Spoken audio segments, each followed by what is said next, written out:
How to change your username on HBO Max. Welcome back to our channel. In this CAD video, I'm going to show you the procedure to change your username on HBO Max. You could do this by going to your profile account settings. So basically what you want to do is open your HBO Max application. Also make sure you're connected to a stable internet connections. Now here you want to log into your account, and after you're logged in, you simply want to go ahead and click on account from the top right corner of the screen.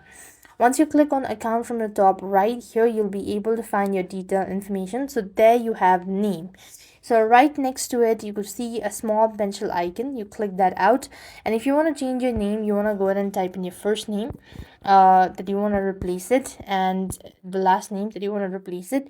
Click on the save button, and this way you'll have successfully changed your username on HBO Max. So this is how you will be able to make changes. I hope the video is helpful. Make sure to like, share, and subscribe. Thank you for watching. See you in the next video.